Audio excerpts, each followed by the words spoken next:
This is Rick Malone for the San Francisco Symphony.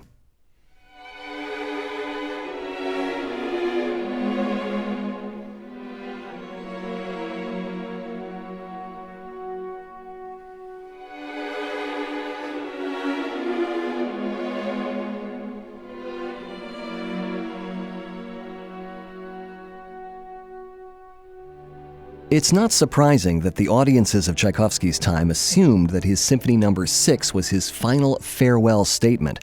First, there's the nickname he gave it. It's known by its French subtitle, Pathétique, but the original Russian was Pathétique, which in English can mean emotional or passionate, but with a distinct overtone of suffering. Tchaikovsky was used to wearing his heart on his musical sleeve, but this symphony goes through even more and wider mood swings than was usual for him.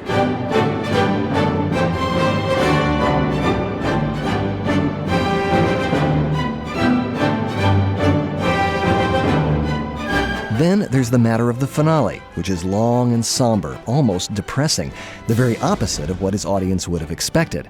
And finally, there's the fact that Tchaikovsky died just days after the symphony's premiere in 1893, under circumstances that are mysterious even today.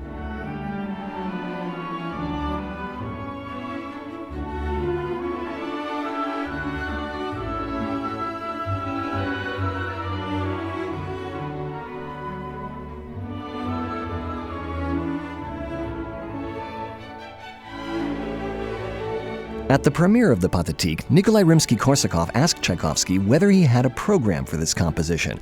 He replied that there was one, of course, but that he did not wish to announce it. End quote.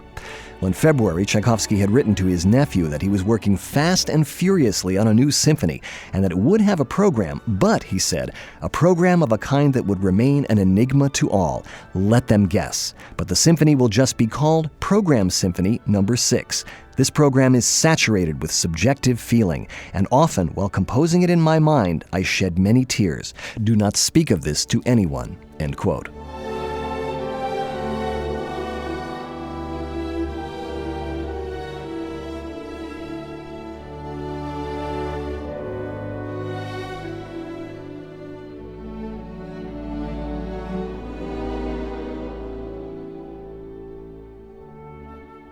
Tchaikovsky was always his own harshest critic, but in a year that had been very difficult for him, writing this symphony gave him a great deal of pleasure. As always, he had moments of doubt. In August, he told his nephew that the orchestration failed to realize his dreams, and that he expected the work to be met with abuse or at least misunderstanding. But even in that letter, he conceded that he was well pleased with the symphony's contents, and in general, his letters indicate that he was composing happily and confidently. I certainly regard it as easily the best and especially the most sincere of all my works, he wrote, and I love it as I have never before loved one of my musical offspring. Without exaggeration, I have put my whole soul into this work, end quote. Even though the rehearsal period was difficult since the orchestra wasn't completely convinced by the piece, Tchaikovsky maintained that this was the best thing I ever composed or ever shall compose. The symphony begins with an extraordinary sound.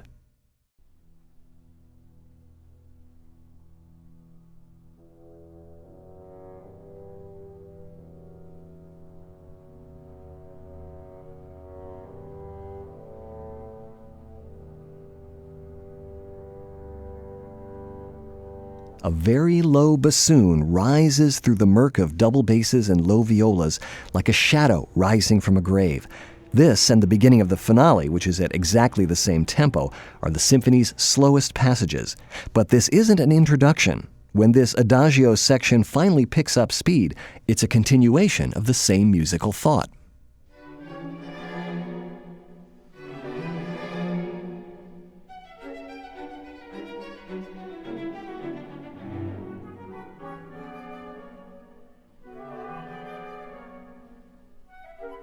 The theme builds nervously to a grand climax, then gives way to one of Tchaikovsky's most famous and beautiful melodies.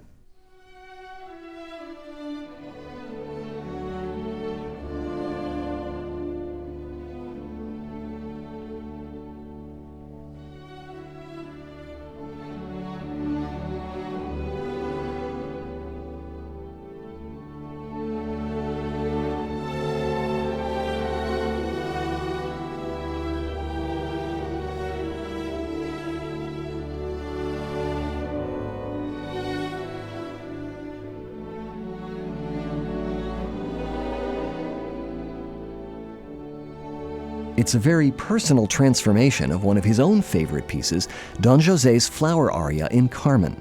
He wrote in the score that it should be played tenderly, very songfully, and at first the melody expands, but then it disappears, dwindling all the way down to sextuple pianissimo.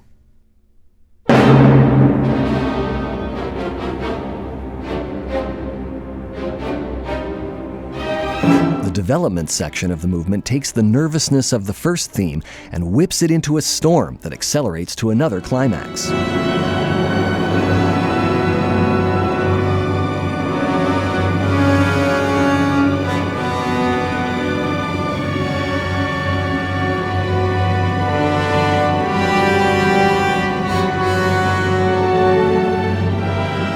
The recapitulation emerges organically from the storm, bringing back the lyrical melody.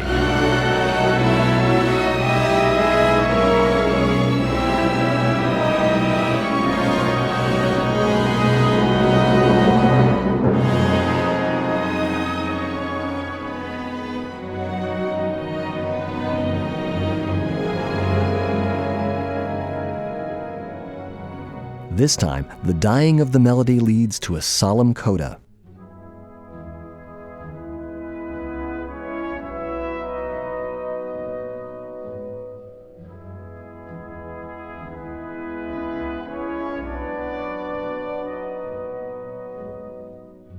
The brass intone a chorale as the strings pluck scales like tolling bells.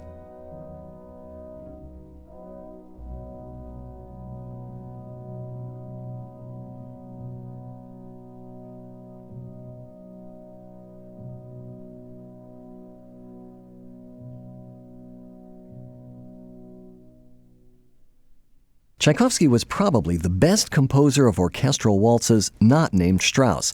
He had put a real waltz into his Fifth Symphony. Now he includes a curious variation of one.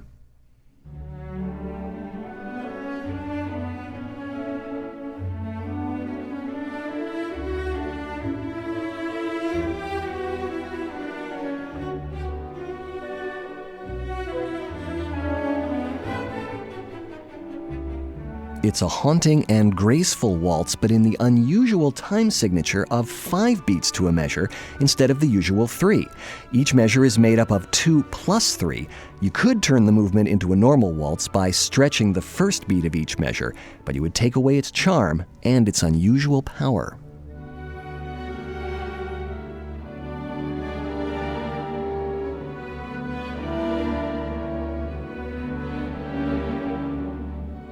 If you were to try to reconstruct this symphony's program, you'd be hard-pressed to make this movement fit, except as another melancholy episode. And this atmosphere vanishes completely with the next movement.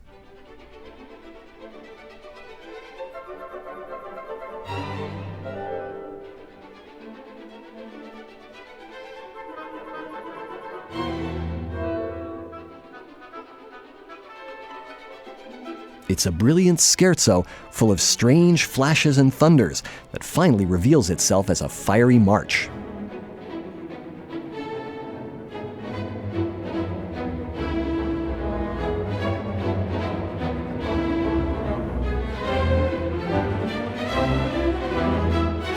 Tchaikovsky's Fourth and Fifth Symphonies are fate symphonies that end in triumph. In the fourth, the artist finds salvation in embracing the simple life. In the fifth, he co-opts the fate theme and turns it into a victory march.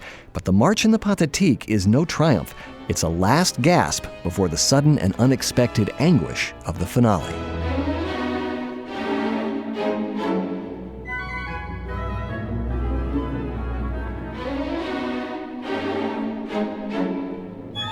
The middle 2 movements of Tchaikovsky's Sixth form a double intermezzo between the outer movements, which carry the real burden of the program, whatever it is.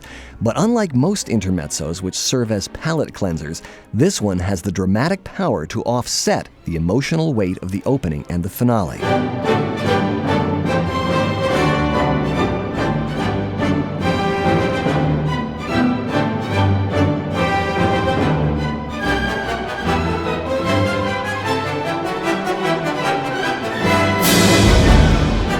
Most conductors will tell you that if the audience doesn't burst into applause after this movement, they haven't done their job properly.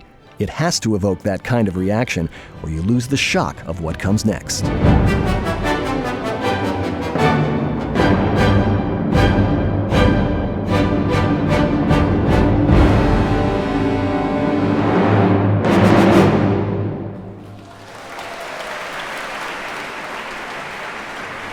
Even before the echo of that last bang dies away, the strings let loose a great cry of anguish.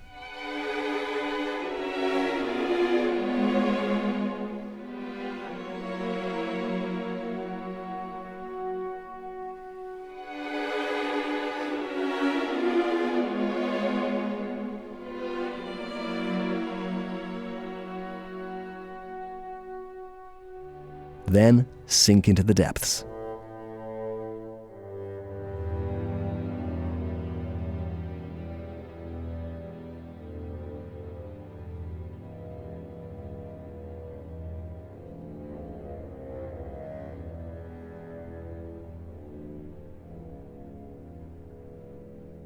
A new melody tries to provide some consolation.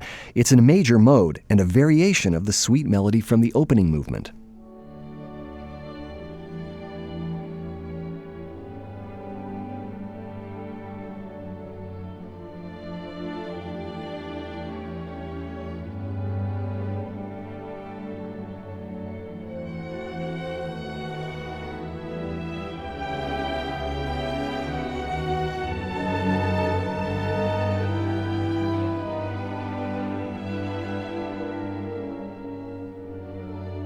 But its repetitions become obsessive and threatening, finally leading to catastrophe.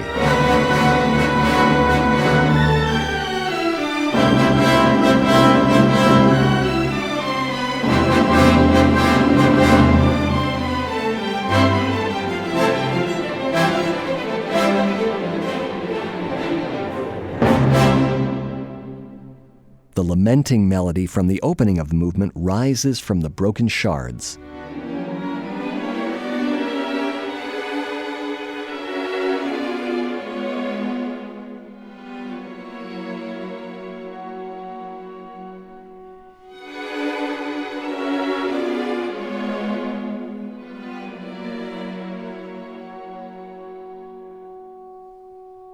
But instead of continuing to rise, it spirals downward, and the snarling of the horns,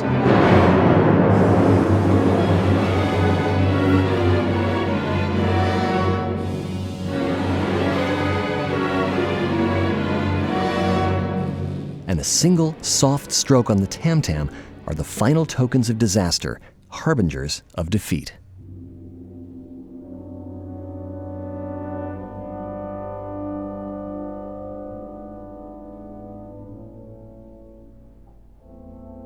The pulse begins to die, and the music sinks back into the dark places where it began at the symphony's opening.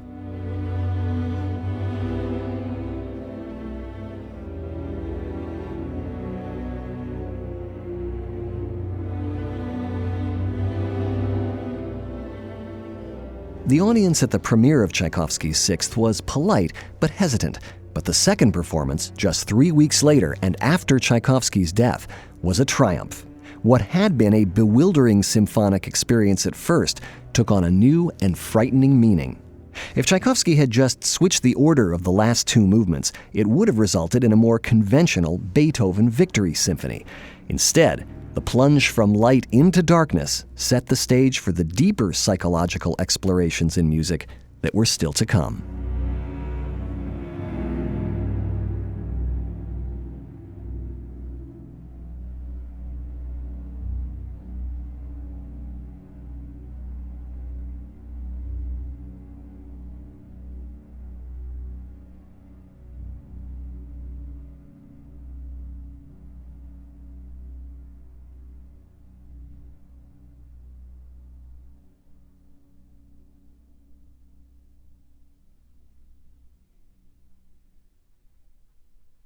This is Rick Malone for the San Francisco Symphony.